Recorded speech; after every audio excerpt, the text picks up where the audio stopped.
Bogus दिव्यांग अधिकाऱ्यांना घरी पाठवण्याचे काम चालूच असताना तुकाराम मुंढेंच्या 21 वर्षांच्या कारकिर्दीतील 25व्या बदलीचे आदेश निघाले। लोकांमध्ये लोकप्रिय आणि नेत्यांमध्ये नकोसे असलेले अधिकारी तुकाराम मुंढेंच्या कामाची पावती म्हणजे वर्षभरही सिस्टमला सहन न होणारे अधिकारी। गेल्या वर्षी ऑगस्ट महिन्यातच दिव्यांग कल्याण विभागाच्या आयुक्त पदाचा त्यांनी कारभार स्वीकारला।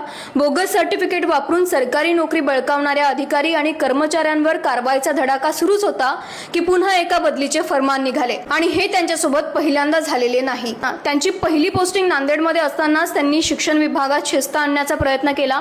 सोलापूरमध्ये असताना पंढरपूरच्या विठ्ठल रुक्मिणी मंदिरात VIP दर्शन बंद केले। मुंबईमध्ये असताना वॉक विथ कमिशनर चालू करत लोकांच्या समस्या रस्त्यांवरच सोडवल्या। पण जो अधिकारी इन्फॉर्मल नेटवर्क डिस्टर्ब करतो, ऍडजस्टमेंट कल्चर तोडतो, एक्झिस्टिंग पॉवर इक्वेशन्स बदलतो, तो कोणत्या नेत्याला हवासा असेल? यावेळेस ते आपत्ती व्यवस्थापन, मदत व पुनर्वसन, महसूल आणि वन विभागाचे सचिव झाले।